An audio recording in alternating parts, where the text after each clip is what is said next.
সমন্বয়ক জানে আলম অপু গণঅভ্যুত্থানের পরেই যার জীবনের দৃশ্যপট বদলাতে শুরু করেছে একেবারে রাতারাতি, যেন আঙুল ফুলে কলা গাছ। হঠাৎ এমন পরিবর্তন অবাক করেছে সবাইকেই। রাজধানীর গুলশানে চাঁদাবাজির অভিযোগে গ্রেফতার গণতান্ত্রিক ছাত্র সংসদের বহিষ্কৃত এই নেতা। গণঅভ্যুত্থানের পরে বদলে যেতে থাকে জীবনের চিত্র। নিম্ন মধ্যবিত্ত পরিবারের সন্তান হয়েও লাইফস্টাইলের এমন আকস্মিক পরিবর্তন বিশ্বাস করতে পারছেন না খোদ জানে আলমের এলাকার মানুষ। দামি পোশাক, প্রাইভেট কারে চলাফেরা, প্রভাবশালী রাজনীতিক ও পুলিশের শীর্ষ কর্মকর্তাদের সঙ্গে ছবি, আরও কত কি। জানা যায় জানে আলম জয়পুরহাটের বাসিন্দা। জেলার পুলিশ ও প্রশাসনের কর্মকর্তারাও সমীহ করতেন তাকে। এলাকায় নিজেকে পরিচয় দিতেন ক্ষমতাধর ব্যক্তি হিসেবে।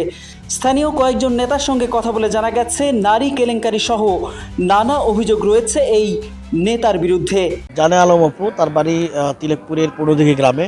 সে প্রথমে জাতীয়তাবাদী ছাত্র দলের একজন আহ্বায়ক কমিটির মেম্বার ছিল। পরবর্তীতে নারী কেলেঙ্কারি সহ কিছু কেলেঙ্কারির কারণে তাকে অব্যাহতি প্রদান করা হয়। 2020 সালে আমরা তাকে নারী কেলেঙ্কারির ঘটনায় স্থায়ীভাবে বহিষ্কার করি, এবং শুধু ওটাই না, আরও অনেক তার দুর্নীতি ছিল। গুলশানে চাঁদাবাজিতে তার জড়িত থাকার ঘটনায় তার গ্রামের বাসিন্দারা তাই বিস্মিত হননি।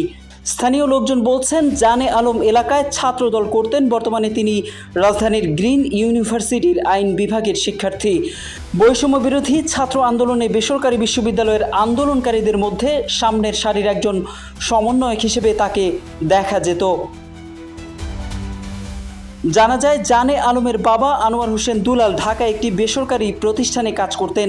প্রায় 8 বছর আগে তিনি মারা গিয়েছেন। তাদের বাড়িতে একটি মাটির দোতলা ঘর আর ছোট পাকা ঘর আছে। বাবার মৃত্যুর পর জানে আলম একই উপজেলার কাঁঠালবাড়ি গ্রামে নানা বাড়িতে ছিলেন।